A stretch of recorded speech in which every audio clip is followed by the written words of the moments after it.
We got so many things to talk about today. I've been gone for 2 weeks, 3 weeks, something Feels like that.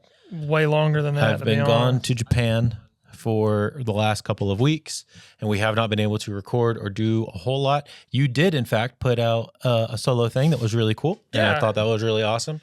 But in the gaming space, movie space, and a bunch of other things, today we're going to focus primarily on the gaming space. A lot of things has happened. Brooks, not only did Steam make a massive announcement, but we have Game Awards time. We're going to talk about that. Brooks, not only do we have Game Awards time, with Expedition 33 being just like sweeping the nominations, which is crazy. Yeah, that one's huge. Not only do we have that, we got some Nintendo buzz, we got some news there, but I want to start with Steam dropping their newest console kind of thing. Yeah. So just for clarity on this for everybody, Steam made an announcement, I think while I was gone to Japan the last couple weeks, that they are adding to their line of gear, hardware specifically. Yeah. So, and this, we thought this was going to be a new Steam Deck announcement. Steam Deck 2 was not. However, it was in fact the new VR headset, the new controller, and the thing that everybody else is really excited about, a new mini PC or console, if you will. I think it's so rad. Like, full disclosure, Andrew knows way more about this than I'm going to know. I've noticed it. My friends and I have been talking about it. I think it's awesome. You know, I've been very much talking about physical media recently. This and is very much in that same kind of vibe. Sorry, I forgot phone calls come through your laptop. Yeah, oh yeah. I was like, so the way we've set this up is like he's going through his MacBook, and then I've got mine here just in case, and then and you're not used to being with me. Yeah, I know, right? And so this is a big step for the podcast, but but anyway, back on topic. That phone call freaked me out. Sorry. But yeah, I've been on this like physical media kick, and I'm a very principled person too. I think we both are in regards to this, but like, I know you don't own Steam games. You buy them, but you're not paying for a subscription. This is the biggest thing. Yeah. And generally speaking, you are owning so you're owning forever access to the games. Like if they take them off Steam, you will still have them in your Steam library. Yeah, so I like that because you might not have a physical like cartridge or a box for it, but like we bought Silk Song. Yeah, we own Silk Song. Yep. And like you can mod Silk Song. It's very mod friendly. That's the other big thing about Steam is like there's a big mod community in Steam. Oh yeah. I remember they also have like built-in online multiplayer stuff and like chats and all that kind of function as well. The Stardew mod community is insane. Like I tried to play that game. Love Stardew Valley, by the way. It's very difficult. It's a lot. It's difficult to jump in 0 to 100. Yeah, it's a lot. So the modding community is there to allow easier access into that game, and Steam's not going to come knock down your door if you mod Stardew Valley. No. Like it's such a malleable game, and that's why it's one of the greatest on the platform. Not only that, but it is generally like cheaper. Like stuff goes on sale. I think like 5 games that I have on my wish list are on sale right now. Yeah. There's so much good stuff on Steam constantly that you can get. I think I got Expedition 33 at a discount. So did I. Silk Song was on a discount for like 10% for a while. I think I just got the first Hollow Knight because I bought it on Switch for the first time, and then I bought it again on Steam for like $7 or something like that. It was 50% off, which is just insane. So yeah, I'm very pumped about this. Some things I want to go over about this, and let's hit the first 2 things first, which would be the controller and the VR headset. So the VR headset, the big thing about that, I'm going to pull these up while I'm talking. The big thing about the VR headset is it is now a So before, did you ever play the Oculus, the VR headset stuff? No. Well, I think I've used a VR headset. The Oculus one, I'm not sure. I think this one's called the Steam Frame. Am I right about that? The Steam Frame, 100% no, I haven't. Yeah, this is the new one. So Steam Frame, it reminds me a lot of like a less expensive version of the Apple headset. Like it looks a lot more like that one. It's got all the cameras around it and everything. It's very like immersive. It's cool, but it doesn't have to have a cable. It has a wireless adapter. Mm-hmm. That's the big thing. The big thing is it's got a wireless adapter that allows you to plug it in to whatever your gaming PC or your laptop or whatever, and use that as your brain. Yeah. And then just send it to your VR headset at like next to zero latency. So that's really cool. For some less high-powered games, it's got an onboard CPU processor and everything on it. That way you can still run games on it. Like, so if you want to put games on it, like a Steam Deck, put games on it, download it to the headset, and just travel with the headset, you could do that, which I think is really cool. Yep. However, if you're at home and you want to play a higher, more intense game, you can plug it directly into your gaming PC, ideally higher powered gaming PC, and use that as the brain, and then just use the VR headset and controls as essentially a controller. So it doubles as a controller as well as a brain itself. It's not anything too crazy as far as the new stuff. It's got good like eye tracking. It's doing some really cool stuff with the eye tracking that I want to talk about, but it's running a Snapdragon 8 Gen 3, which is super popular in like gaming phones. Mm-hmm. What is that piece of it? That's the chip. That's the processing chip. Okay, the processor. But it's running ARM architecture, which ARM architecture is like really big right now. Like people are diving into that like pretty heavy. It's got 16 gigs of unified DDR5 RAM, and it comes with a 256 gig or 1 terabyte storage options, and it has a micro SD slot available for expandable storage, which they're really big on that, like kind of regardless. It's made out of a plastic material, whereas like, so the Apple headset is made out of like metal and glass, which is really, really heavy, which like counterbalance, like doesn't balance the weight really well. It's also got a battery that like sits in you have to like put in your pocket or something.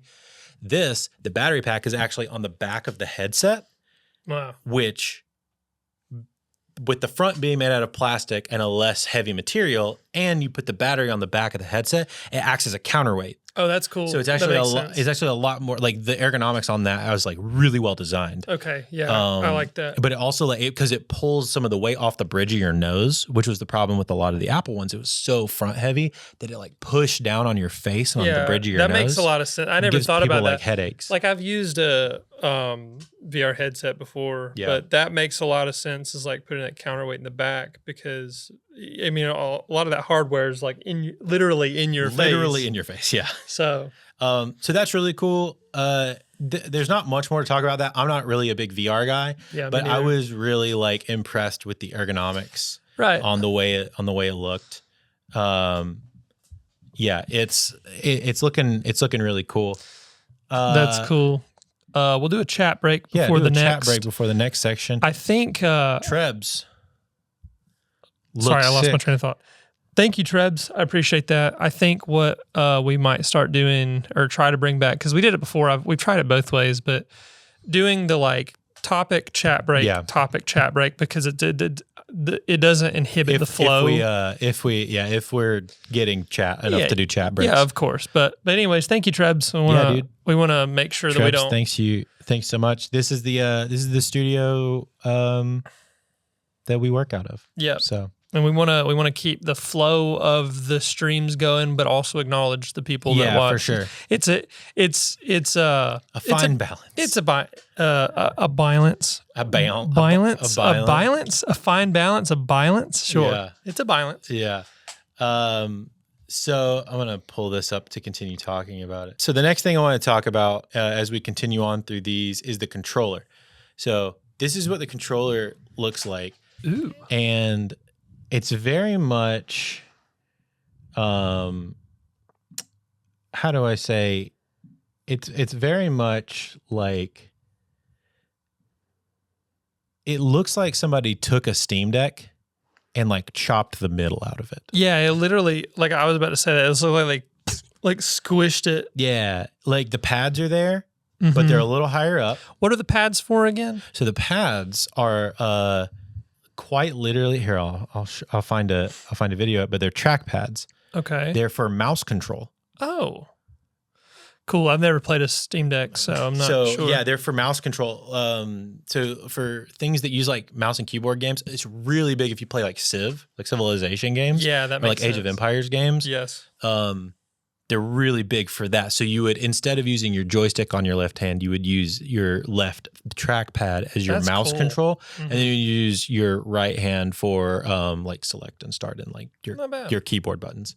So yeah, it also has built-in gyro for motion control, which is really, really sick. It's got L4 and L5 paddle buttons on the back, and then some like quick like Steam access things. But the thing I was really, really, really excited about are these thumbsticks. They are the magnetic thumbsticks with the TMR. Have you seen this? No. So these are the thumbsticks that some higher end controllers have started to have these, and I think the PlayStation controller has them. And PS5? The PS5 controller and the PS5 like thing with the screen in the middle of it. Yeah. I think it's the same controllers as that. I might be mistaken, but I'm pretty sure it's the same. If anything, I've heard of these sticks before. It's essentially, it uses a magnet on the inside to control like the fluidness of it. That's cool. Therefore, there's nothing for it to like drift. Nice. There's nothing to drift. So it is theoretical. Oh, I see. It's theoretical drift, like it's impossible to have stick drift. This stick drift prevention is a measure. Yes. That's cool. So I've been playing a lot of my PS5 recently, just because I'm trying to go through the Kingdom Hearts games again. The sticks feel great on that. That controller is awesome. I love amazing. I love the PS5 controller. There's things about Sony that I don't like with proprietary things, but my gosh, dude, they know how to make some hardware. I've always preferred PlayStation controllers over Xbox controllers, because Xbox controllers, they're cool and I've used them plenty, but I've always appreciated the sleekness and the small, like the compactness, I guess, of a PlayStation controller. Like I did grow up on like PS2 and PS3, PS4, PS5. Yeah. I've been a Sony guy. I never really owned an Xbox, but I play Steam games with my Xbox controller, and like, I feel like I have so much more control over my game when I'm holding. I agree with that. I feel like they just you also work. I don't know. I think it's from me playing primarily retro games, but I tend to lean towards a D-pad like centric like play style. Yeah. Which can suffer a lot, especially with like handhelds, because most of the time it makes the sticks like too far down the body of the controller. Do you ever play the claw grip? Yeah, but I don't like, it's annoying for like really long play sessions. Yeah. However, like the thing that I've always been impressed with Sony's stuff is it is still D-pad centric, but the sticks don't feel out of place. No, they're awesome. They're like very much in the middle. I do like And if you see like this Steam Deck controller is very much built after it looks like a Sony, like PlayStation style controller. It does, based on the layout with the trackpad. With the trackpads on the bottom, instead of having like, I think the PlayStation 5 has the trackpad in the middle. So. I think that bar is a trackpad. The PS4 had one, and it had that like middle trackpad. Maybe that's what I'm thinking of. Because I remember that because you could touch it. It's like a touchpad, but you also press it to those have like other buttons. functions and stuff. Yeah, but, those like hot switches. It's weird to me because if I just like glanced at it, I'd be like, oh, Xbox controller because of the thickness. The width of it, yes. Right. But the layout is more similar to a Sony controller. Yeah, and because, they have the trackpads, which make it kind of, it makes it bigger. It kind of makes it its own looking thing. Yeah, it's cool. It's kind of like a hybrid almost of those two ideas. I'm interested to see how it feels. Yeah. I want to see if I can find one at like a Best Buy whenever it comes out. That'd be cool. And just like put my hands on it. Yeah. Because I really feel like it could be potentially like an extremely well ergonomic controller. I'm mostly pumped about the sticks. Yeah, to be I'm honest. excited for that too. And it's got this puck so that's the charging puck. It's a magnetic charging puck that cool. just like snaps onto it, but it also acts as like a direct plug-in to the console or whatever you're doing. Steam is dude. So Steam's not perfect, and like none of these entities are perfect. But Steam right now, I would argue, is the most consumer-friendly gaming company business. Oh yeah, dude. Like it's entity. The puck is also its wireless transmitter. Right, because dude, the Switch had so many issues with stick drift. Oh yeah. Like there was wasn't there a lawsuit over that allegedly? I think there was whenever it started happening like a lot. Yeah, because people started buying them and immediately getting stick drift on some of the newer ones. Yeah, and it was a huge problem. So I don't allegedly. So but yeah, I mean Nintendo like just look at it in these people's hands. Yeah. Like as they're playing it, it looks very comfy. It does look cozy in the palms of their hands. So it's like I also tend to love like a chonky boy. Mm-hmm. Like my Lenovo Legion Go S. Yeah. He's like a chunky boy. Nintendo take notes. Dude, Nintendo's Switch, it's good. The Switch 2, I feel like I'm gonna break it. Really? Yeah, it's like really thin. I feel like I'm gonna break it in half. But yeah, it's great. And then we come to the big announcement. This is the one that everybody's kind of talking about. The Steam Machine. That's cool. The Steam Box. It's awesome. The Steam Cube. Oh my God. The Steam Cube. It's a game cube. I love it. It is a literal game cube. It is a gaming cube. It is quite literally a GameCube. GameCube 2. Yep. So this, for those who don't know, this is Steam's long-awaited Steam Machine PC. This is essentially a mini PC. Yeah. It is very small, by the way. Yeah. Like I'll have to find a picture of like it on a table next to something, but like it is really, really tiny. It is a proprietary gaming PC built like the Steam Deck, just for home entertainment systems, like a console, basically. It's Steam's, essentially its console. And it's got SteamOS as its default, like Linux-based SteamOS default on the system. So you boot it up, you log into your Steam account, and it just works. And it's so amazing. Awesome. So as a person who uses my Lenovo is a Steam-based Lenovo, so it's essentially a Steam Deck. Yeah. Because that's the way it was set up. Dude, when I tell you, it is the easiest thing in the world. Because literally you turn it on, the Steam thing comes up, you log in with your like username and password, and you're in, and that's it. And you just start loading games. I think just from a design perspective, it is so pleasing to look at. Like just the hardware is so nice. It is really nice. It reminds me of old Apple. Yeah. Like the white lines of Apple. Yeah. How big is it? Like how? So let me find. So the other thing you can do, and I want to talk to you, I want to show you this too. Hide it under a banana. That's how small it is. It is. Oh, wow. Like, and it's got swappable faceplates. Oh my God.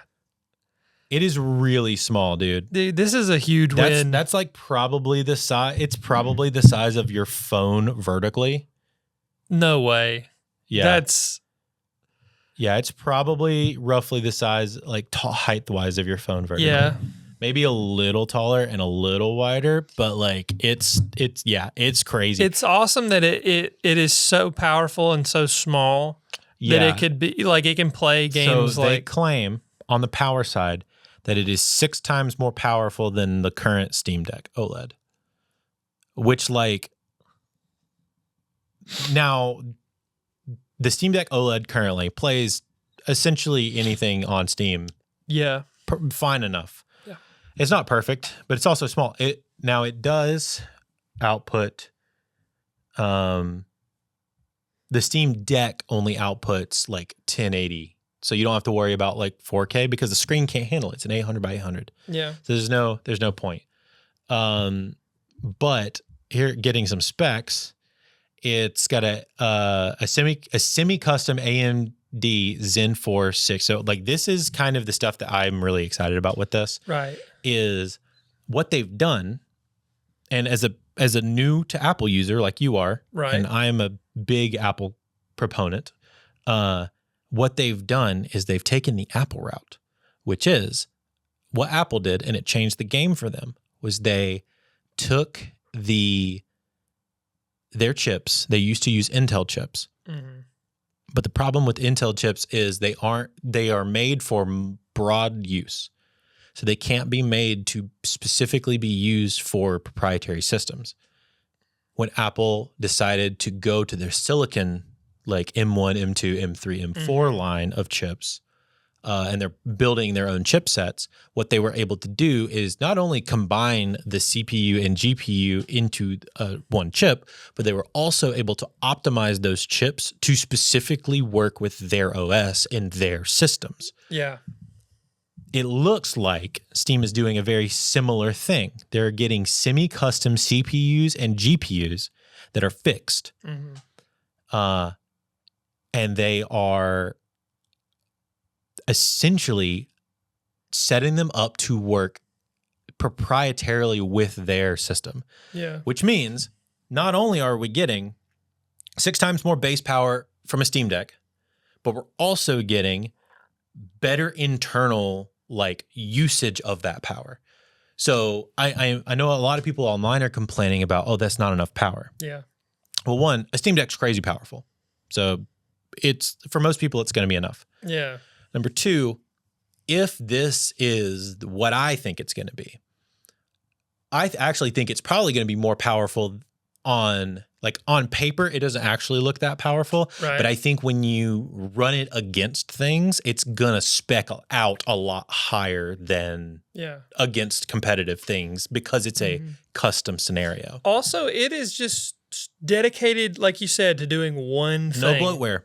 Yeah. No Windows. Right. No BS in between. Yep. Like, yeah, it's like I'm a PC user as well. And I mean, I play games on my PC, but just having none of that extra stuff in the way, just play game, unga bunga, just. Yeah. This is very simple. Boot, play game, enjoy game. So it comes stock. Yeah, it comes stock with 16 gigs of DDR5. That part is expandable. That's cool. Which is good. Wait, so you're saying you can mod this thing? You can, in fact, mod this thing. Now, what you can't mod is the CPU, GPU, and the VRAM. Those are fixed. Yeah, that's okay. Into the thing, but you can add 16 gigabytes of RAM.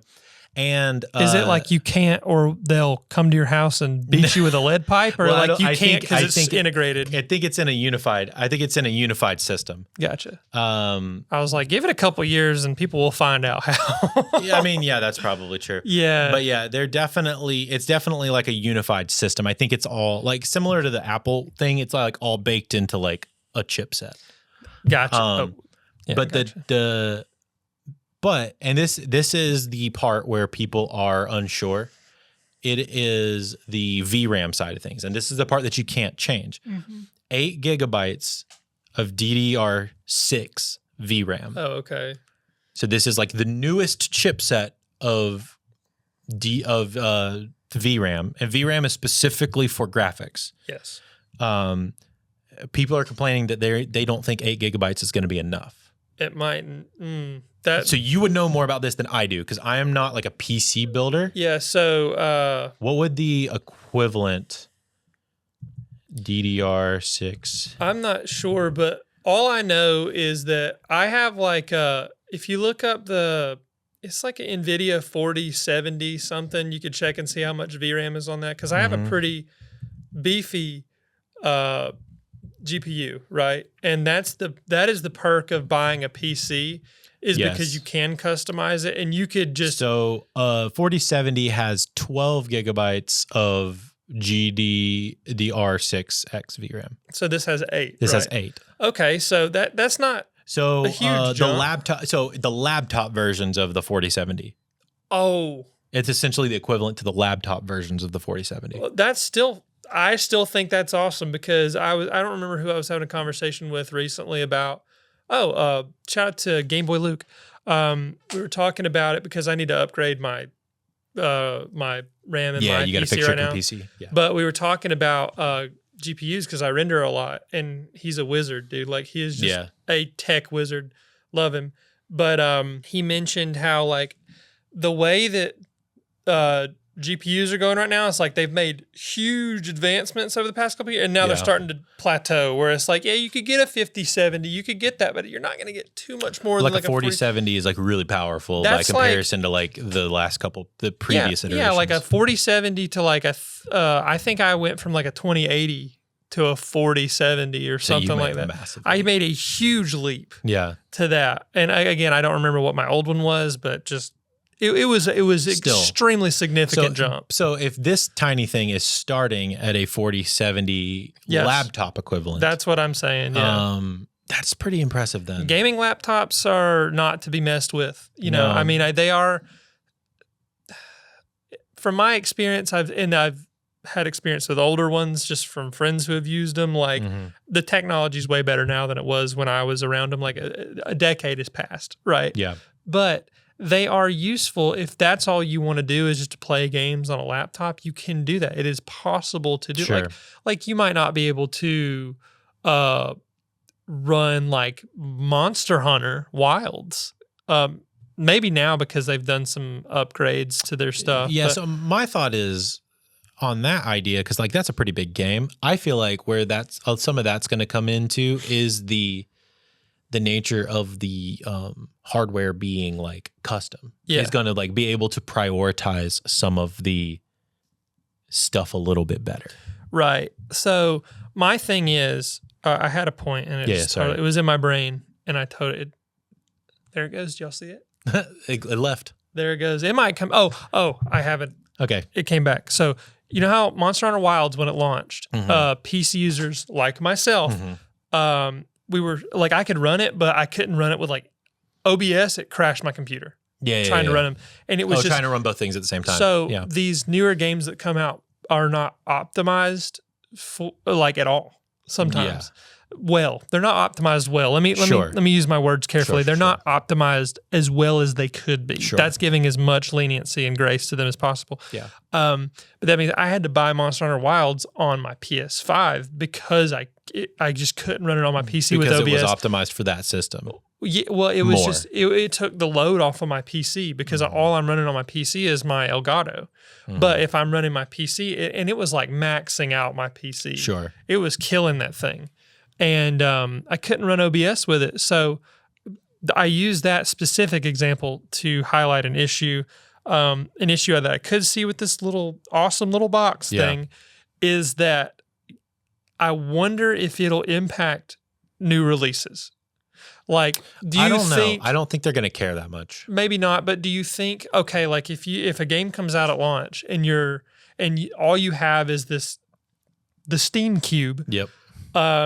And that game is not optimized, will players be missing out on games? Potentially. That would be my main concern. I think potentially. I don't think the developers are really going to care about the Steam Cube that much. Maybe not. But I am very intrigued. Like, we don't have a price on this. Yeah. We haven't really Dave 2D, I think I've sent you this video. Yes. But Dave 2D did do some testing. Maybe I can pull that up and we can check it out. Mm-hmm. But he did do some testing on it. And I don't think he really felt any like major issues. So, yeah, maybe I will pull that video up. Yeah. We'll check that out. While I'm pulling that up, let's we'll get a check chat break. Chloe and Emily. What's up, Chloe? Said hello. Look at y'all little fancy little space. Yeah, this is the studio we work out of. You're right there. Sorry. And they said, I'm going to have to grab one of those. They convinced me. Emily said, oh my God, this is such great lighting. Yeah, this is where they film a lot of the podcasts and where we work out of. So, and then she said, well, yeah, anything is better than when you were younger. You've been around since the Neanderthal. True.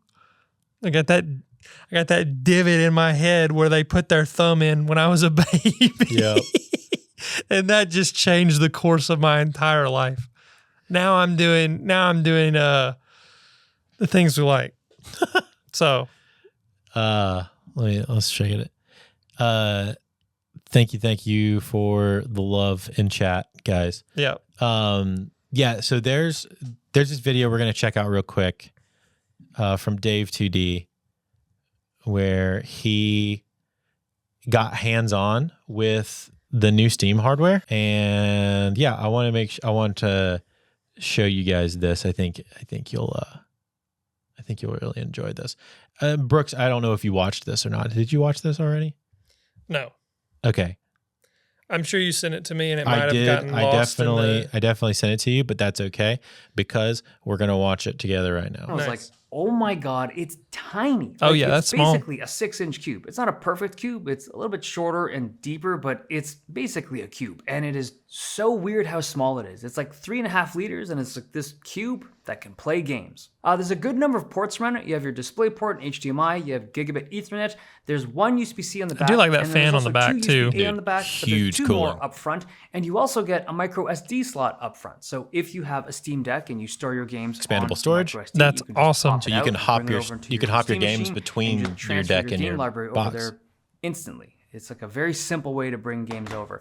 You also get a magnetic faceplate, so they showed a couple variants that you could swap around. And there's that also wooden one a looks DIY great. one where one of the employees had made like an e-ink display on one of it.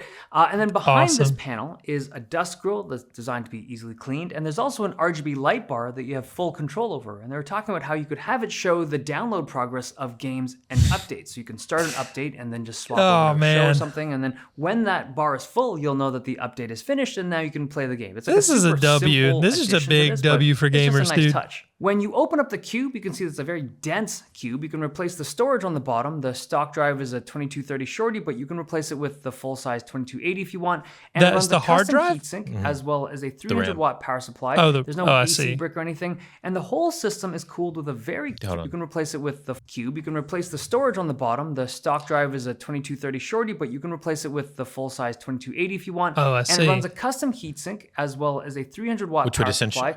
Which would equivalently like double the RAM space. So but when it comes to processing a lot of that stuff, that's going to be able to expand that is going to help a lot too. Yeah. AC brick or anything. And the whole system is cooled with a very quiet single fan. And when it's idling and doing light tasks, it's like mid-20s, but even at full load, like maximum effort, this thing does 28 to 30 decibels. I brought my ear up to it and you could tell it is a remarkably quiet system. And it's because it put a ton of time and engineering effort into... I'm going to find, he tested some games with it. This was... For 4K gaming, I think a lot of the heavier titles will need to lean on that FSR tech. Game had a similar I expected. This is the GPU conversation. Through the power supply and out the rear exhaust. Now, in terms of my expected performance from this device, I've only used one other laptop that had a similar GPU that had a Radeon 7600M, and the performance of that was similar to like a high wattage RTX 4060 laptop. So it's solid for 1080p gaming, but for 4K gaming, I think a lot of the heavier titles will need to lean on that FSR tech. So they let me play with the system for a while, and a couple things I noticed. The sleep wake was really good. I put it to sleep several times, and every time I fired it back up, it was right back into that exact same state. There was no stutter or anything. And I would say that the performance was just better than I thought it would be. I think I had because it was so small and so quiet, I was like, how good could this possibly be? But Yeah, I was getting good frame rates off of an early demo, and swapping between 2 games was really fast and fluid. Now, quick note about the antennas. Swapping There's between 4 antennas, Hades 2 2 of and them are another dedicated to the Wi-Fi 6E connection. One of them is dedicated to the Bluetooth connection. So like if you want to play games on a Bluetooth controller, you just have, uninterrupted access to its own antenna. But the 4th antenna is dedicated exclusively for their own kind of in-house controller. Now, in terms of pricing, they didn't indicate exact. So hold on, let me find. He talked a little. Yeah, he talked. That's where he goes into the conversation. Could you imagine a world in which a lot of these developers are like, Steam has just got it going on. Why are we in the console game when we could just sell? Bro, I have a whole conversation we're gonna have about that in a second. Yeah. Because I wanted to show you that section for that mainly because, goodness, it is. Yeah. It is so cool. Like I'm freaking pumped about that. So all the Steam stuff, I am very pumped about all this. I think for people who want like 1440p, if you're cool with like 1080 or 1440p, yep, and you're not really gonna go, you don't care about 4K, yeah, you don't really care about 120, yeah. This is going to be perfectly fine for you. Yeah. And I am so pumped because that is also me. I could care less about 4K. Yeah. That's not a priority. I would actually rather have like just a smoother gameplay. Yeah. I would probably run it at 1080 with 120. Yeah. Or if it'll do 1440 at 120, like would rather just do that like a 2K. Yeah. At 120 frames. Like that's going to be insanely smooth, dude. I think that's totally reasonable too. So I am pumped. There has not been a price set for this. Based on gut reaction, where do you think? What is your prediction for price for the Steam box for the for the Steam machine? What is your projected price cost? Where's this going to land on the price? I think it would be supremely badass to price it the same, if not like maybe just a solid 500 like the Switch. Because Steam makes its money off of the software. Yes. And like even if this thing doesn't exist, they're making money. They're going to make money because Steam is such a genius model where it's hey, we'll sell you the full access to this game. You'll have it on your system at all times.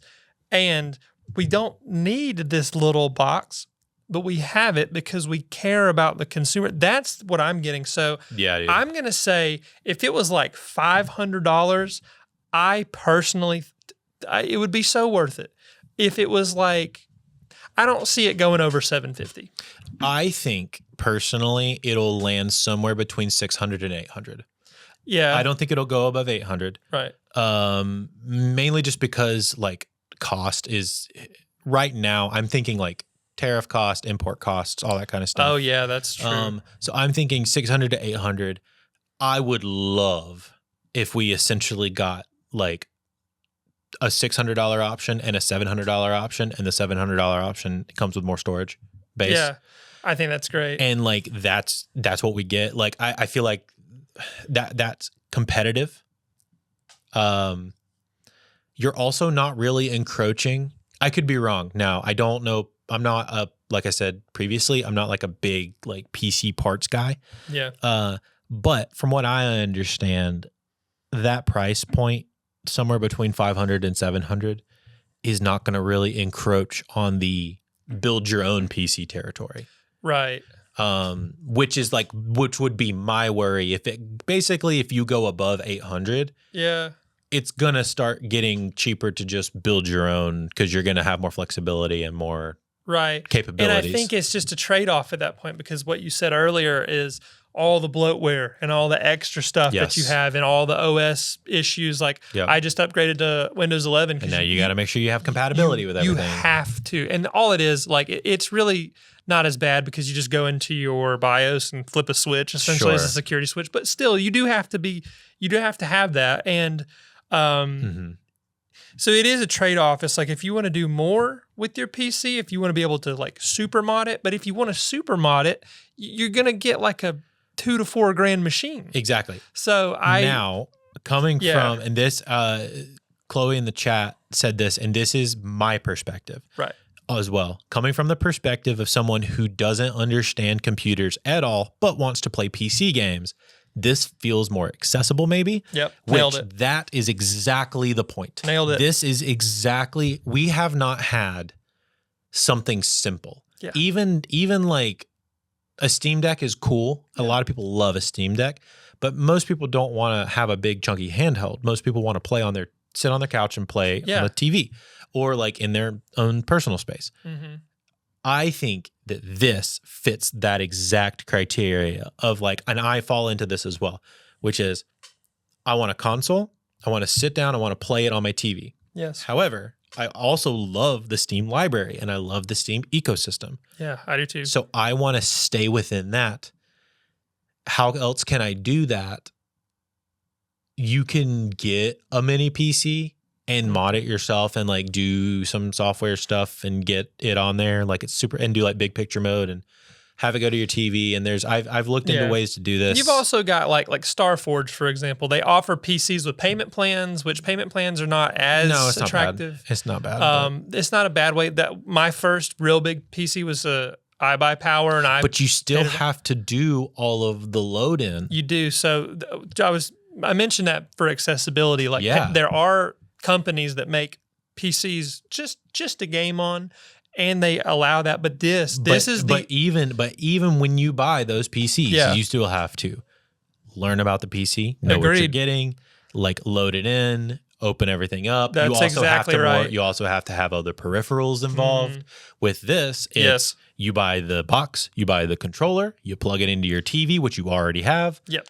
And then you play. Completely agree. I think this is, and I thought it was cool when I first saw it, but now that we've been talking about it, dude, I'm like stoked for this thing. Dude, I am so pumped. I'm like, as long as the price isn't egregious, basically, I'm probably gonna buy one. If they come out the gate with this like, oh, it's gonna be $1,200, and I'm like, whoa, hold up. Yeah, but that just doesn't really seem like their way. It doesn't. It does not, because they seem smarter than that. The other reason, and I want to confirm this real quick, but the other reason I think it'll probably be in the like $600 to $800 range is a Steam Deck right now is $521.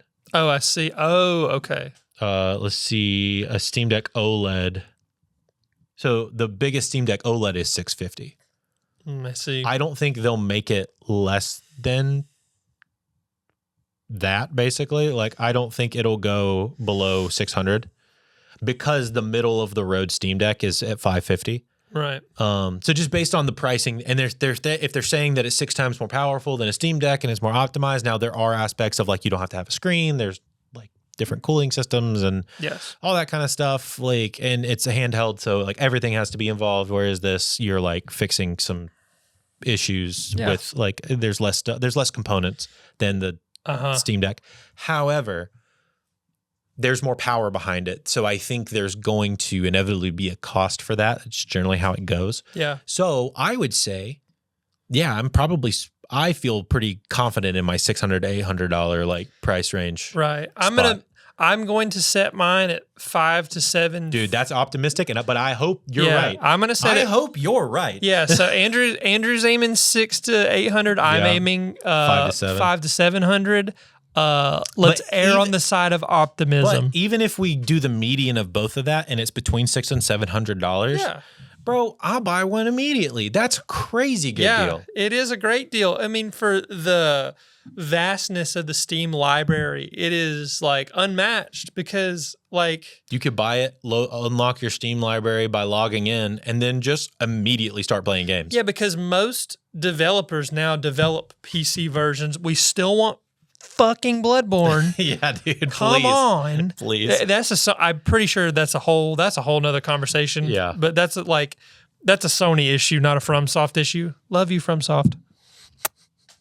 Love you from It definitely is like that goes back to my it's like a rights thing, but issues that I have with but Sony. you know what I'm saying is like most developers develop. I mean, you can play Kingdom Hearts on PC now. Sure. Like most developers will put their games on Steam and in the Steam library, and it'll be like multi-platform. So it's like this is just, oh my god, this is a game changer. Dude, it's crazy. I'm very pumped about it.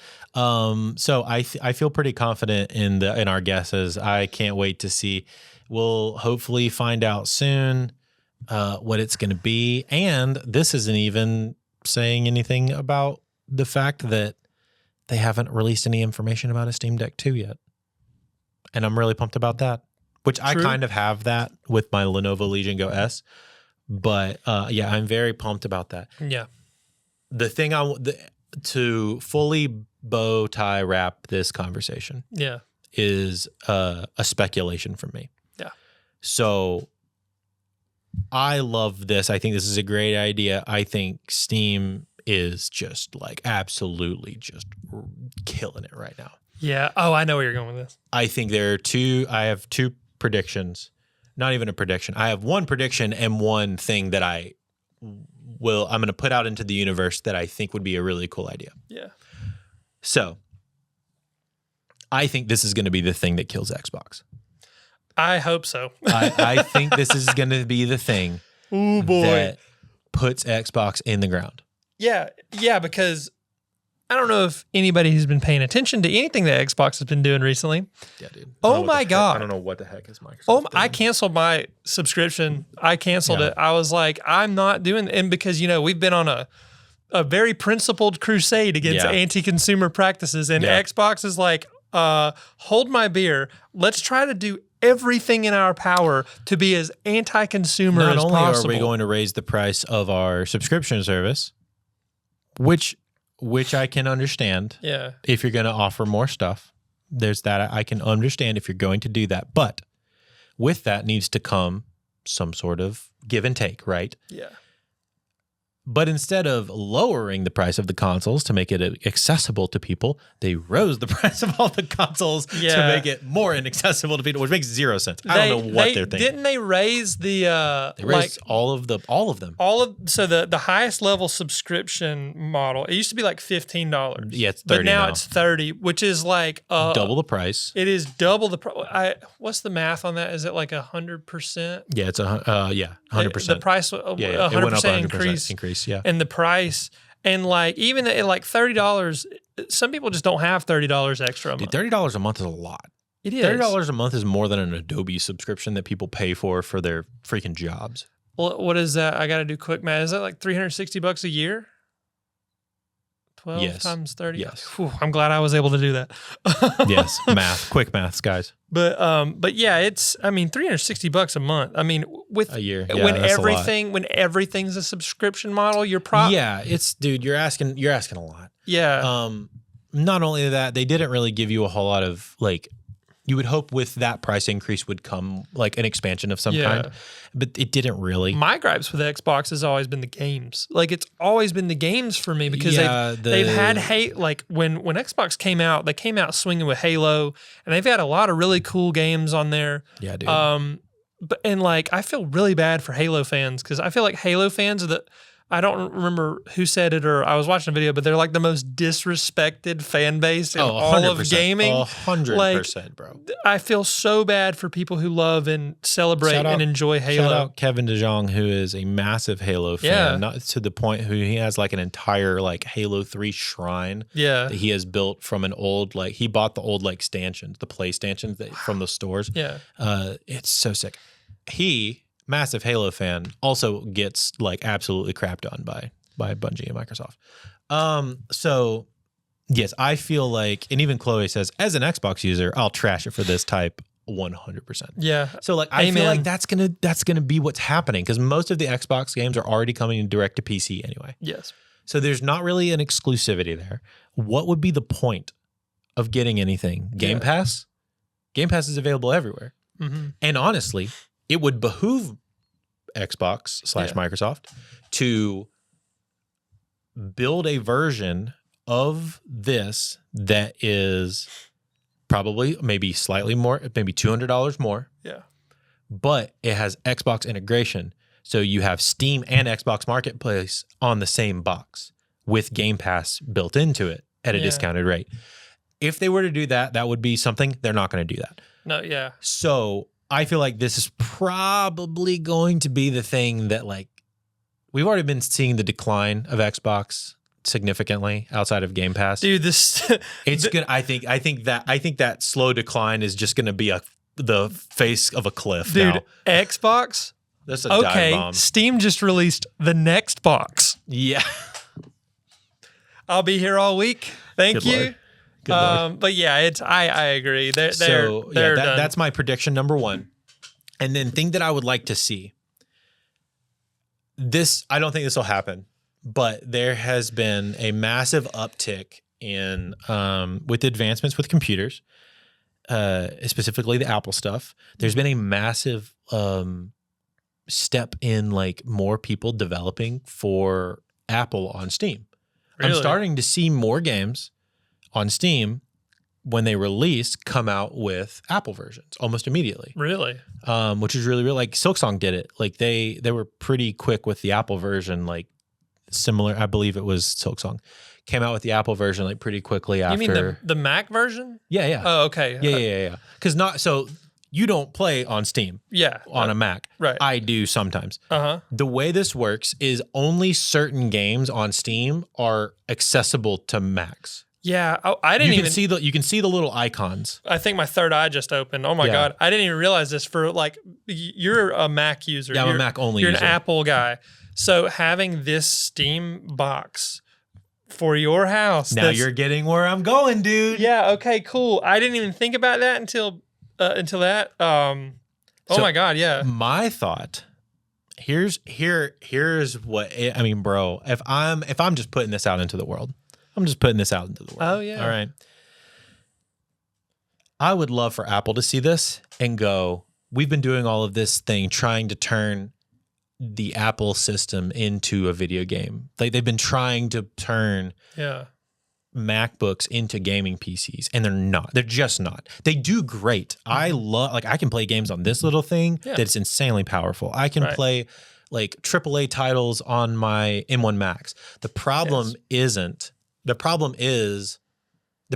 power. The problem is accessibility. Yes. Because it's a different system. What I think would be sick, personally, would be if Apple wanted to just like bow off the top rope, like freaking pile drive Microsoft into the ground. Yeah. They talk to Steam.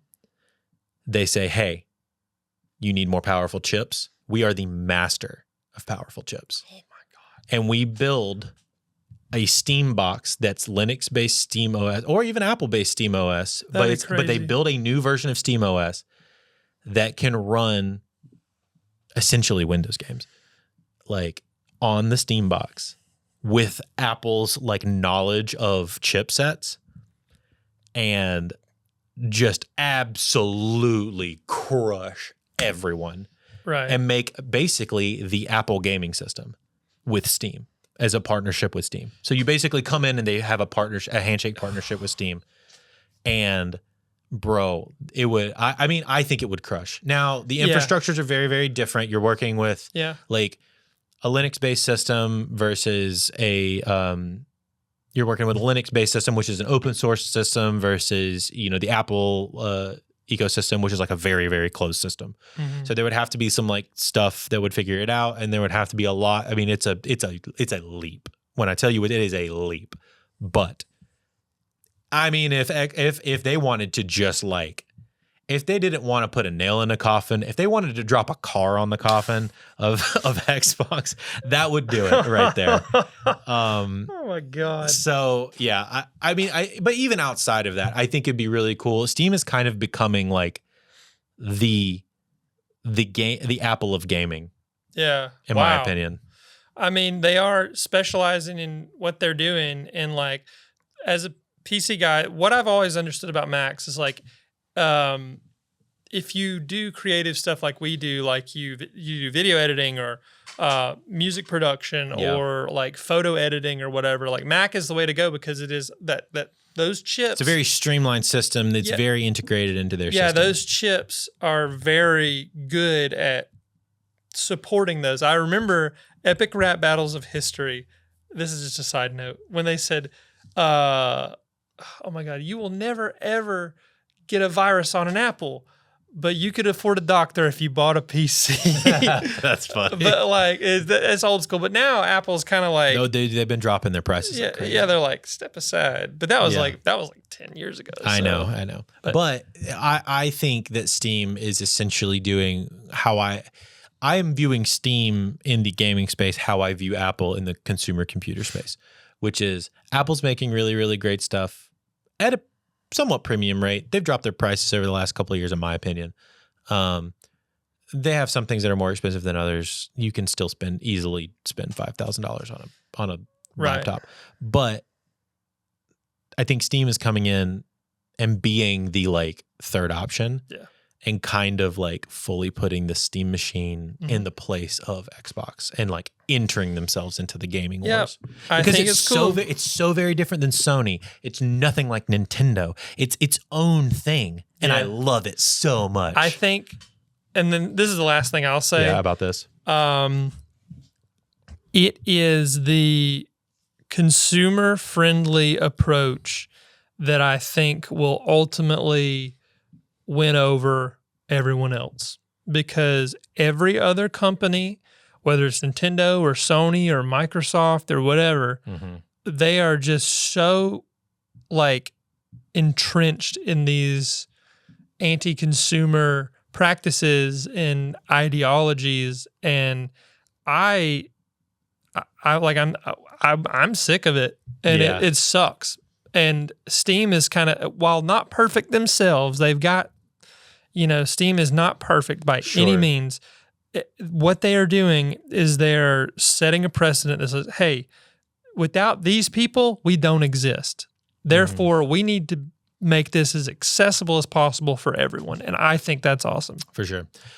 I love that. I think I'm very, very pumped about all of this Steam stuff. If you guys want to check it out, you should go check out Steam's website on it. There should be a price coming relatively soon. Right. I don't really know. We'll see if we were right. So yeah, we'll see. So question, we had there's two. So I want to talk about. There's two more things I want to talk about. Yeah. I think we'll make the third one shorter than the original plan. Cool. So first thing, or not even first thing, next thing I want to talk about. Once again, Brooks, there's controversy with Nintendo. There is. I learned something also that I want to share that both enlightened me about some stuff, and I shared it with you the other day. But it also pissed me off even more. Yeah. So, you shoot. You go. We'll start with the Poketopia thing. Yeah. Let's start with the Poketopia thing. So they released the price for Pokemon Poketopia, and it's $70. Yeah. But the big thing is, it's a game key card. Damn it. So it's like not even like a full, like it is a game key. It's not. Brooks. I know. So there's a lot of implications to this. The way that I interpreted this was that, okay, well, they're selling physical cartridges of Poketopia, right? Yeah. But the game key card is going to be inside, not the game, not the full game. So you wouldn't even be able to rip it. Yeah. Right? Yeah, it's a download. They're selling you a key on a little plastic cartridge for $70. Yeah, that's crazy, dude. And like on principle, that is ridiculous. And I'm not sure about this part, but allegedly Nintendo was like, we're not going to do that. We're not going to sell these game key cards for like first party stuff like that. No, but this is Pokemon though. Yes. So, and that's allegedly as well. I could be mistaken, but it might be out there. Don't sue me, Nintendo. I can't take it. I don't want to end up on your damn website. On that website. Sorry, not yours. That's not yours. Yeah.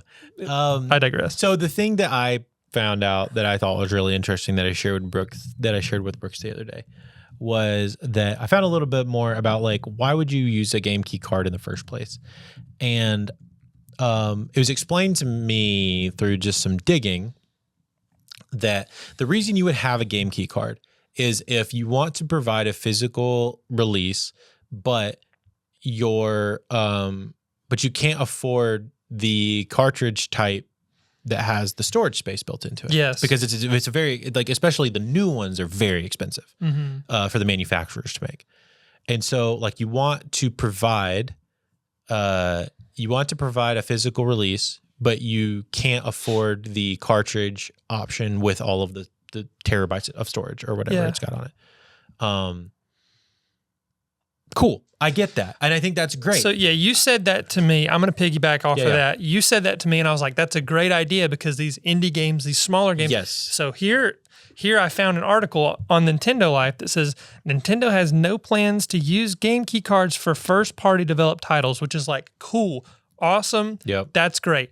And exactly for your point, if you're selling these like $10, $20, $30 indie games from the Nintendo, you can't afford a physical release, or if you wanted to do a limited physical release, like this would the key card thing would be the only way to do it because it is a cheaper manufacturing process. Yeah, right. So take that and apply it to this. So we wouldn't be seeing game key cards for like Donkey Kong Bonanza or Pokemon Scarlet Pokemon Legends EA or Mario Kart World. However, they are selling Pokopia, which is Pokemon. That is it's developed by Pokemon. Yeah, it is. I don't know if it's. I mean, it's the Pokemon company, but it's not Game Freak. I don't remember who's doing it. It also, dude, it looks like crap.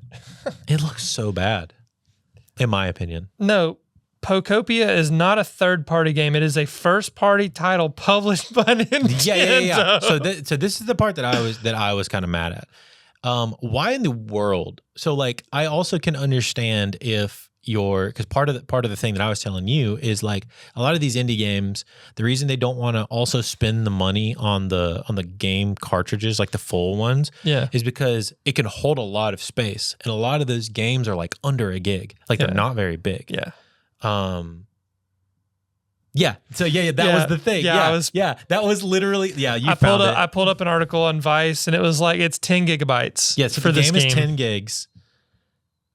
That's like in the sweet spot of like would need a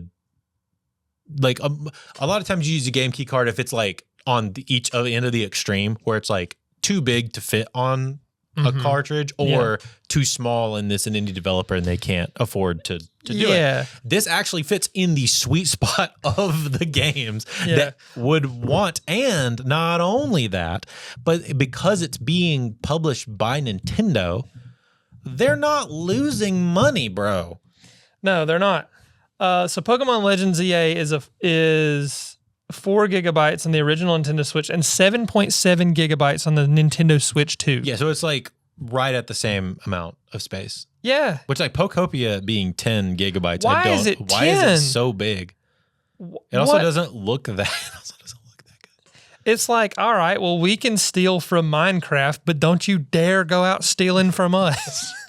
Or we will kill you. I don't know. I don't understand it, dude. I don't understand it, bro. Nintendo shows up. I will blow you up.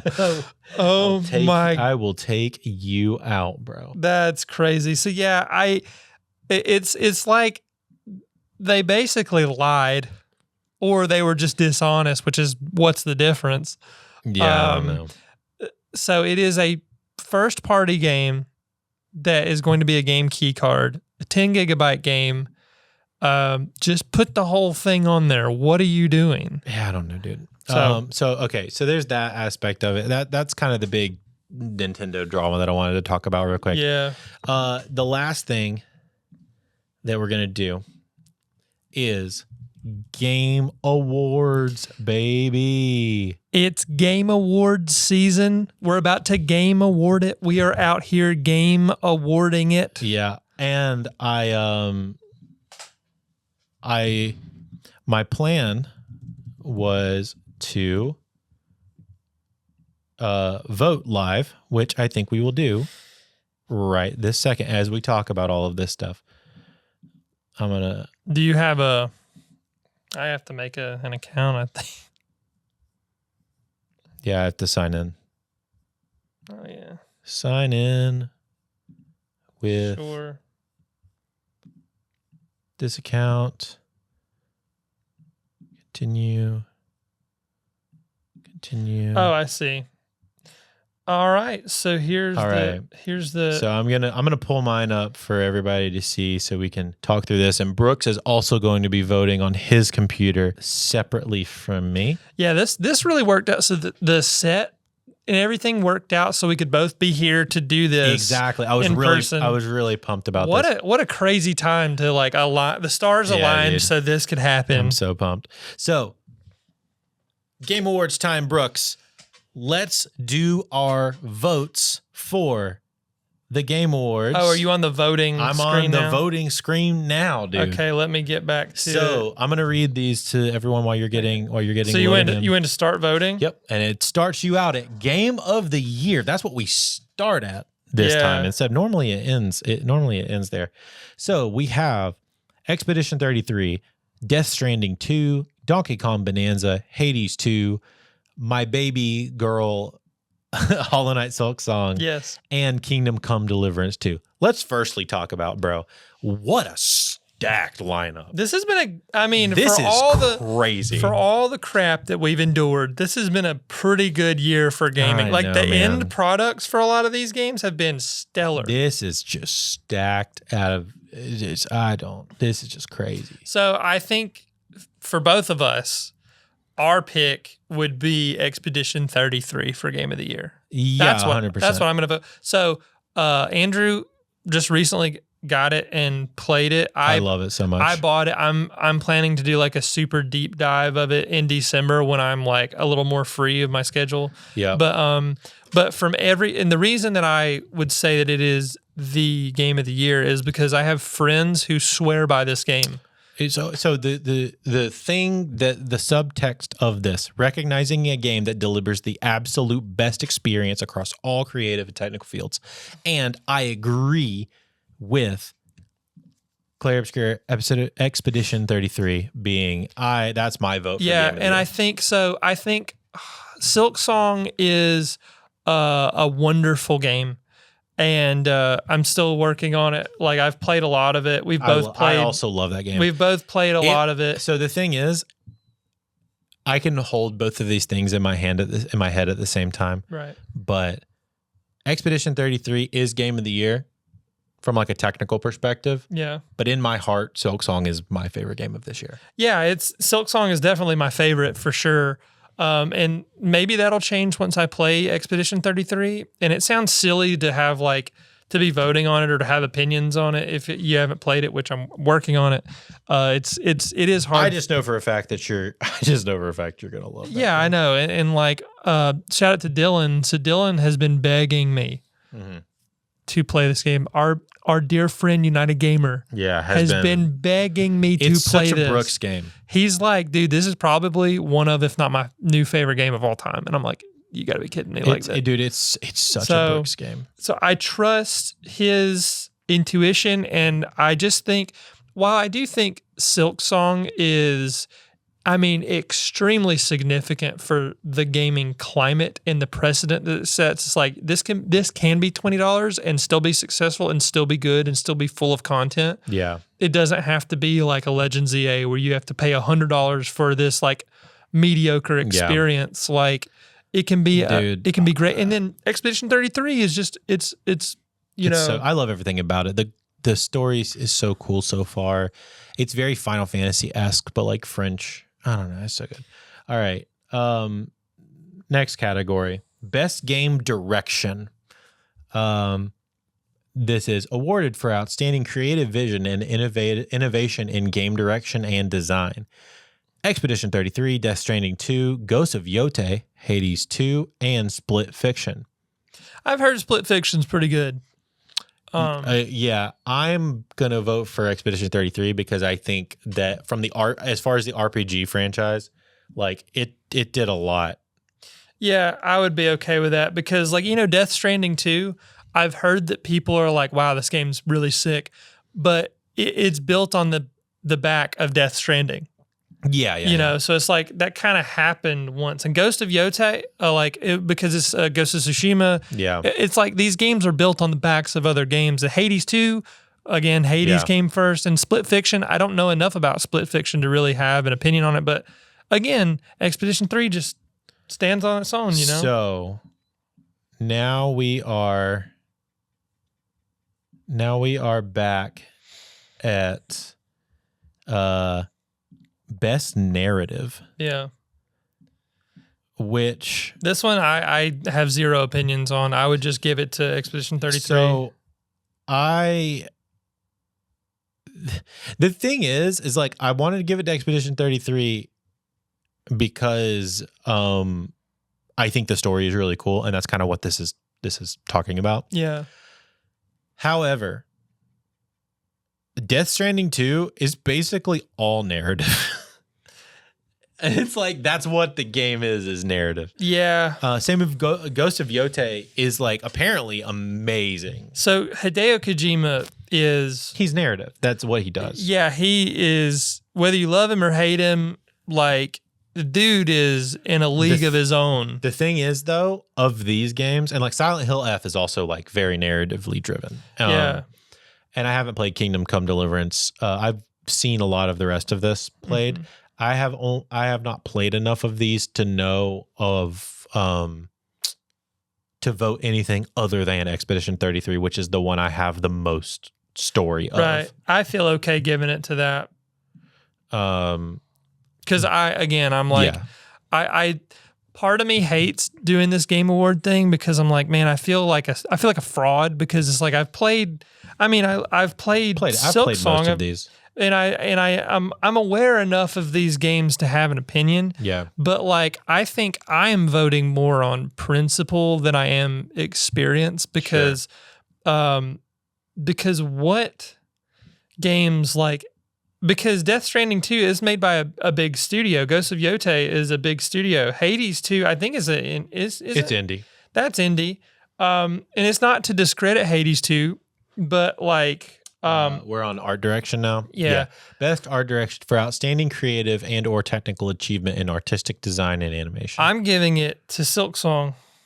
I mean, that's fair. I love Silk. They did like I love that game. I'd agree with that.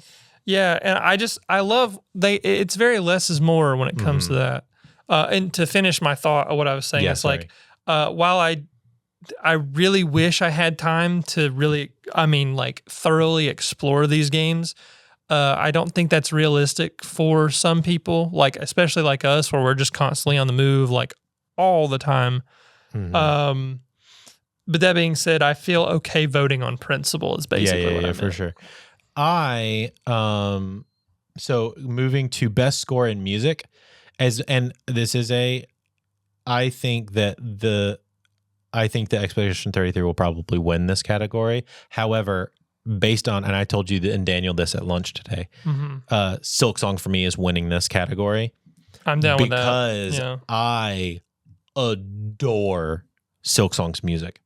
Like that is a huge part of the game for me. Like I will literally just stand in a place and just listen to the music. Christopher Larkin is that guy. So what's crazy is that I'm noticing that Silk Song is not for best audio design, which is crazy. Is that the next one? Yeah, it's audio design. Yeah. So it's more like, it's not like music, but it's like sound and like mixing and all that stuff. Yeah. It's weird to me that Silk Song's not on here because think about how iconic the characters are and their little sounds that they make. Yeah, and ding, like, ding, dun, dun, dun, dun, dun, dun, dun. Yeah. Yeah, and like my little baby. I say iconic, and I can't remember the names off the top of my head for the characters. But what is that? What is that little guy's name? What are you talking about? The guy at the gate? I'm literally typing in little guy silk song. It is, oh my God, say his name. Sherma. Yeah, Sherma. Like, I love him. And Sherma's my baby. I'm sorry, my brain's applesauce and I can't remember names. But Sherma is so cute, you know? And like, it's weird to not see this for audio design because they made some like really iconic sound bites. So so for this one in particular, I've watched a lot of gameplay of Silent Hill F. Yeah. That game is 100% this. In my opinion, I can also understand why people would put Battlefield for the similar reason of like the way that the footsteps fall and the design of the world and the way things move is like a part of the game. Yeah. Silent Hill F though, at least in my opinion, and that's what I'm going to vote for. You can vote for whatever, but like in my opinion, it's going to be Silent Hill F because it's the lack of music and the little textures of everything that make it scary. Also think about this. And I am also, first of all, I am aware that like sound design is more than just cute little noises, but like it's the overall experience of sound. And it's one of those things that is like non-music essentially. Yeah. It's like a really overlooked piece of any media, whether it's like movies or shows or video games, is the sound design. The reason I feel comfortable giving it to Silent Hill F is because it's a horror game. That's literally its entire gameplay is built around audio design. Yeah, and a lot of horror experiences revolve around music or a lack of music or certain things like that. So the little like you're walking in the woods and you hear a creak. I don't. It's just.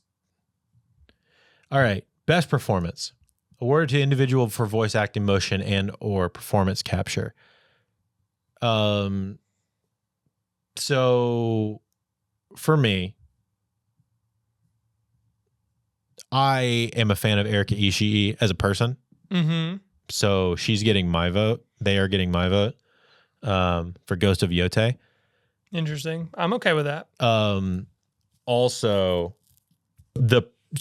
they just put on a great performance, dude. It's really good. Yeah. Like just the movement and the voice acting. And a big fan of Erika. She does a lot of really great stuff on Dropout, which I'm also a big fan of. This will be my first one that I deviate from. If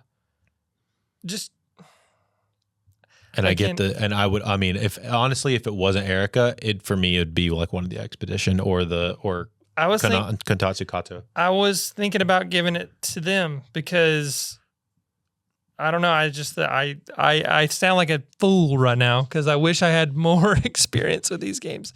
But I would give it to Charlie Cox of anybody of the Expedition 33 people because I love he did a great job voice acting. But Kontatsu Kato, she's fantastic in Silent Hill F. Yeah. Innovation and accessibility. Recognizing software and or hardware that is pushing medium forward by adding features, technology, and content to help games being played and enjoyed by an even wider audience. And I don't know what they did for these games to make them to give them accessibility. Yeah, that's one thing I wish I could vote on the categories that I 100% knew and wasn't forced. I'm just gonna skip. Oh, you can do that? I'm just gonna hit next. Oh, you can do that. Yeah, I'm not going to vote on that one because I don't. If I'd have known that, I wouldn't have voted on other ones. So I apologize. I didn't even notice that. Games for impact, for thought-provoking game with pro-social meaning or message. Cool. Cool. I don't know anything about any of these, though. I think I've heard of South of Midnight and Consume Me. I have not played or seen these games. I've never heard of any of these games, honestly. I think I've seen some people stream these games. Yeah. Okay. So just to be clear for people who are probably like, this guy's an idiot. You're right, first of all. Second, I didn't know that I could just skip it. Okay. Yeah. So I'm going to do that if I don't have an opinion. Yeah. My bad. I have opinions because I've been... Andrew is generally more opinionated than me on a lot of things. So. I try to be. All right. Best ongoing. Again, I really haven't. I've heard Oh crap! I went to the wrong thing. I would argue that Marvel Rivals would win out over this because Helldivers 2 was like Best ongoing. Yeah, Helldivers 2 was like last year's thing. I think No Man's Sky. If you're aware of the all that, dude. So they've turned that game around. I think. I mean, I think Marvel Rivals. I've played Marvel Rivals, and I think it's really fun. I think they've been doing a really good job of keeping it really, really fun as far as giving consistent new skins and players. I'm gonna give it to No Man's Sky for all the crap that it's been through. No, I think that's perfectly fair. And the fact that it's still a thing right now.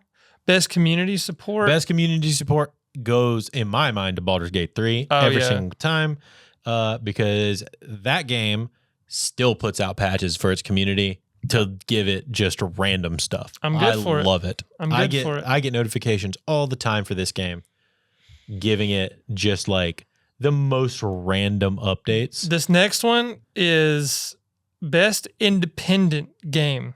Gotta be Silksong. Because we talked about this before. I am like 99% sure that Expedition 33 is going to win Game of the Year. Like it's going to take Game of the Year. I mean, I think it deserves to take. And what Andrew told me earlier, which I agree with, is voting for Silksong for best independent game. Yes. That's the move because it does need to be recognized for outstanding creative and technical achievement in a game made outside of the traditional publisher system. For a game that was made by 3 people in a dungeon. Yeah, it's pretty good. And only cost $20. This game deserves every accolade it could possibly get, and it is my favorite game, but it is definitely the best independent game. Yep. By far. Yeah, it's so good. They both deserve best indie debut. Expedition 33. Yeah. Though I have seen so much love for Dispatch. Right. I've seen so much love for Dispatch. I've heard Dispatch was really good. I have not played it. It is like a narrative choice-based game. It's about a guy who works for superheroes. Mm-hmm. And it looks so fun. Aaron Paul's in it. There's a lot of people are in it. Charlie is in it. Mm-hmm. Alana Pierce is in it. She works in the gaming industry, but she also has a channel. Her name is cool. Is Chara Lanazard. Oh, that's on awesome. YouTube, which I've been following her for a while, and I love her stuff. Did you see Midnight Mass? I know what it is, but I never saw it. The guy in Midnight Mass is dating Alana Pierce. That's so random. That's weird moment of the day. Yeah. Very happy for both of you. I love both of y'all's work. Like Midnight Mass, if you haven't seen it, it's excellent. Yeah. But I think that's kind of cool, and it's really sweet that 2 people it's like a small world thing for me, but I love them both. I'm voting Expedition 33 on this because it's best debut indie game. And this is the distinction. It's like this one's going to win best debut indie game for sure. So in my opinion, Silksong deserves to win the other one. I want to get his name right. Rahul Kohli. Oh, I hope I pronounced that right. Okay. I hope I pronounced that right. Excellent job in Midnight Mass. Next category is best mobile game. I have no opinions here. I never played any of these. I'm not a mobile game player. Best VR AR. Yeah, me too. I'm actually also going to go back and change my stuff that I didn't have opinions on now that I knew I didn't have to vote for them. So I'm going to do that. I'm not a VR AR person, so I didn't do that. All right, best action game. Battlefield 6, Doom the Dark Ages, Hades 2, Ninja Gaiden 4, Shinobi Art of Vengeance. For me, easily Hades 2. Though I've heard Ninja Gaiden 4 is amazing. Mm-hmm. I am partial to Hades. The Ninja Gaiden games are notoriously difficult. These 3D ones. I love those. I love the NES one, the original. I love Ninja Gaiden 3D games. They're so fun. They're hard. They're super hard, but they're I very haven't played fun. any of these. I think Hades would be great to give it to. I've played Hades. It's amazing. It's just not. It just doesn't stand up to par with the other games in a lot of its categories. So it deserves that game. Best action adventure: Death Stranding, Ghost of Yotei, Hollow Knight, Silksong, Indiana Jones, Split Fiction. Friggin' Silksong's winning that one. Yeah, Silksong for me. Best RPG. Best RPG. Ooh, Monster Hunter Wilds actually did get nominated for that, but Expedition 30's winning that one. Which kind of sucks because Kingdom Come Deliverance 2 looks amazing. Mm-hmm. And I have not played it. However, I did do some looking into that game, like in preparation for this. And it looks so fun. Mm-hmm. It looks like Middle Ages, like Oblivion. Mm-hmm. It looks so much fun. But I haven't played it. Right. And also, it's not, I can guarantee you it's not going to be better than Expedition 33. Yeah. And the one thing I'll say about Monster Hunter Wilds, actually, my bad. Monster Hunter World was the one before that. Losing my mind out here. But Monster Hunter Wild, I've very quickly become disillusioned with Monster Hunter. I grew up with it and I've spent a lot of time with it, but I don't know, it's just kind of lost its luster for me. Yeah. I think because I bought it on PC, it didn't work, and then I bought it on PS5. I played through the whole thing, and they're constantly dropping new stuff for it. So Monster Hunter is one of those things that they will give you so much extra content. Yeah. But still, it's just it's been. I say this as a Pokemon fan, but it's been this. I'm realizing what I'm saying. It's been it is the same for a long time. It's like the same experience, just in a very little, slightly different ways.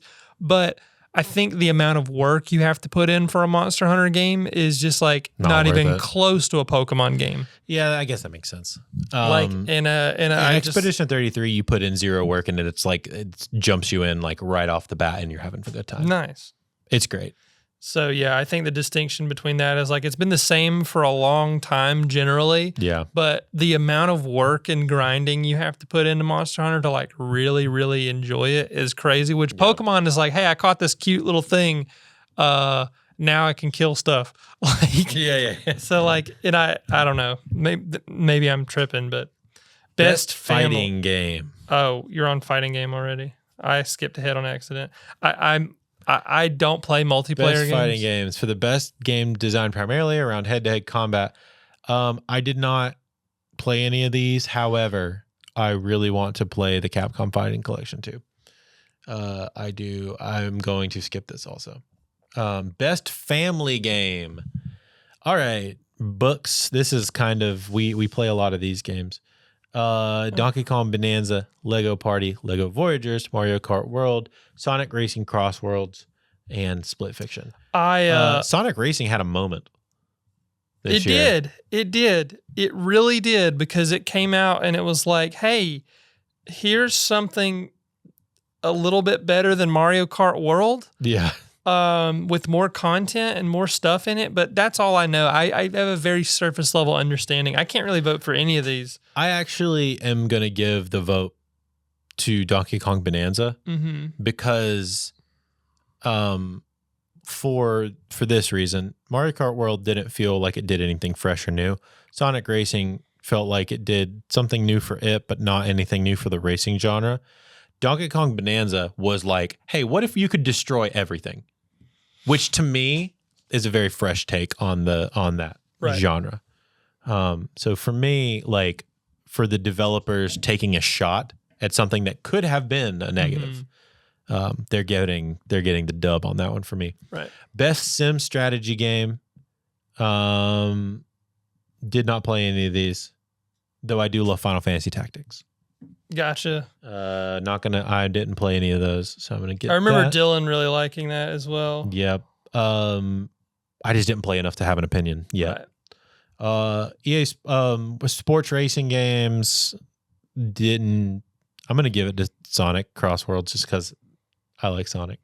I like that approach. Best multiplayer for outstanding online multiplayer gameplay and design, including co-op, massively multiplayer experiences, irrespective of game genre or platform. I didn't personally care for it, but I'm giving it the Night Rain. Because you think Elden Ring deserves more stuff? Well, because like the people that enjoyed that game really loved it. They really liked it. Like shout out to Austin and Jared, the Yeagles. They loved that game, and I played it with them. And though it wasn't really for me, sure. Like but I know a lot of people do like it. It's just too fast for me, and I get that I'm a loser. But I'm weak, okay? My brain, I got like 3 brain cells fighting their ass off to keep me alive. So I couldn't handle it. But I did not play any of these, so I can't have an opinion on those. Best adaptation, recognizing outstanding creative work that faithfully authentically adapts a video game to another entertainment medium. Minecraft movie, Devil May Cry, Splinter Cell. I didn't know Devil May Cry did a thing on Netflix. That's sick, actually. Last of Us Season 2, Until Dawn.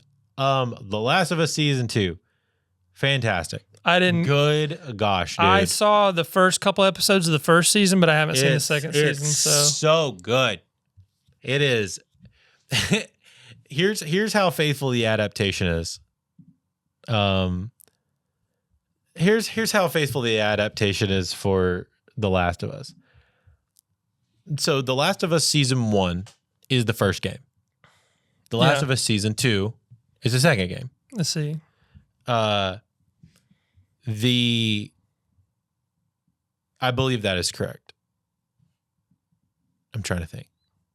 Tell me if I'm wrong, chat, but I believe that is correct. I think Emily would know. I believe that is correct, that Season 2 is essentially the second game, or at least a big part of the second game. I would think that would make sense. Season 1 is the first game. The second game pissed people off a lot. It was really controversial. So controversial. You know what's crazy? So was Season 2 of the show. Like equally amounts. And that is how you know that that they did a truly great job. Right. Because it pissed people off the same amount at a larger scale. Oh my God. People who had never played the game before. Yeah, I was aware that people were not happy with Season 2, but because it did the same thing that the video game did. It was true to the source material. Crazy. So I can't fault it for that. You know what I mean? Mm-hmm. I think that's so funny. All right, most anticipated game. For me personally, it's Wolverine. Like, that game looks awesome. For me, it's Resident Evil Requiem. That game looks so sick. Mm-hmm. Also, so pumped. Do you know anything about I didn't even know they were making a Witcher 4. I didn't know that either. That's news to me. Yeah, I don't know enough to be excited about it, but I am very excited. Yeah, I've seen a lot about the new Resident Evil. I'm very pumped about it. That's cool. I'm gonna give mine to Wolverine. No, that's fair. I think here's my maybe hot take. I think that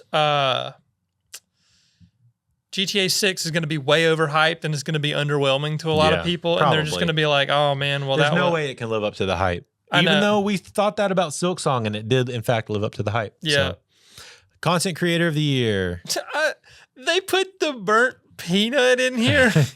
I've seen that guy's stuff, and it's really funny. For me, it's always Charlie. Like, yeah. I mean, I like Charlie. The dude turned off his donations because he's like, "Look, I've got plenty. Like, I don't need more." That alone is like worth the vote. But he's in, like, I think he's been just so consistent. He has. He's been like ethically consistent as well. Yeah, and he's just trying to do the right thing and be a good dude. Right, and I think that like while nobody's perfect, I've always viewed Charlie as somebody that tries their hardest to do the right thing. Yeah, yeah, and like effort goes a long way, especially in online creator spaces. Yeah. Like now, people glaze him hard, right? Too much. Yeah, I mean, glazing anybody that much it's crazy. It's but also he's a funny dude, and like he tries his hardest. I can't fault him for trying to do right.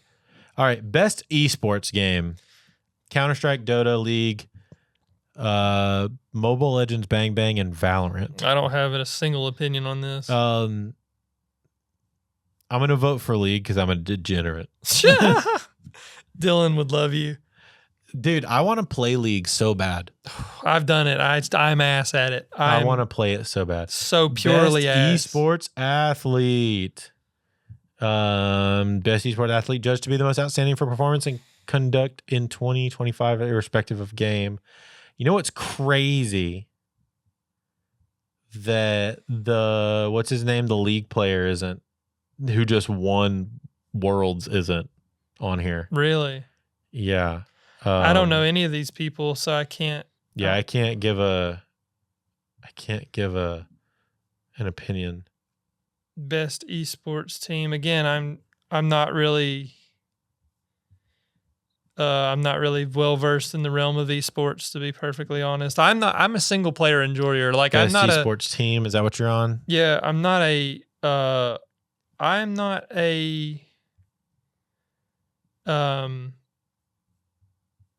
competitive game enjoyer. I'm going back to all my categories to make sure that I 3 rounds, 3 chances to vote. So yeah, I voted for. There's also there's rounds and stuff for this too. I like that though. It's like if you haven't played them yet, you can. Yep. And it gives you the opportunity to do like initial voting. So this is my initial voting. I will attempt my best to play more of these, and maybe we'll come back and we'll do we'll come back at like round 3. Yeah, and do a follow up. Because that gives you like a long time. Because it doesn't open until December the 8th. So we can do another round of this for initial voting. Yeah, I want to make sure it looks so fun. I want to make sure now that I know that I could skip them. God, what was I thinking? Like, I trust my friends and I trust people that have played the games. Yeah, when they 100%. talk about it, like best community support. Like, I haven't played Baldur's Gate 3 yet. I know, a sin. You're a crazy person. Yes, you're right. But I trust you because you love that game. So also, Baldur's Gate has been around for 2 years at this point, 3 years at this point. Yeah. When did it win Game of the Year? 2023, 24? I would say 2023, right? Let's see. We can game GOTY ball. Gate win 2023. Game of the Year. Yeah, it was 2023 Baldur's Gate 3. So it has won the community award every year since it came out. Oh, no way. Yeah, because it's that good. That's awesome. They really care about the community. One crazy final thing, Chloe said Sonic also had Miku in it. Oh, so really? So Sonic had Hatsune Miku in it. That's crazy. And I didn't know this. Yeah, you got to play that game. Sonic Hatsune Miku. No way. So, this sounds like a fever dream. It does sound like a fever dream. dream. From Sega, Asia.sega.com says Sonic and Hatsune Miku join forces in a brand new project. That's insane. That's crazy talk. Yeah. That's so awesome. Yeah, I saw so much Hatsune Miku stuff. That's unbelievable. In Japan. It was crazy. Actually. What a crazy way to end this. So what a wild day. Dude, thanks so much for being here and doing this with me. And it's cool. This is an extra long one. Yeah. But it was a good one. I'm gonna be splitting our Steam one and the Game Awards one into 2. I mean, you could probably put if you wanted to. Yeah. So this one, we're gonna drag this one out for a couple weeks. Yeah. And then just pay attention to the world of gaming and art and media. Chloe says, "My queen." Oh yeah. So we're gonna be paying attention to literally everything. We're gonna try while we at least. can. So we're gonna try. Yeah. So guys, I hope you like the new set.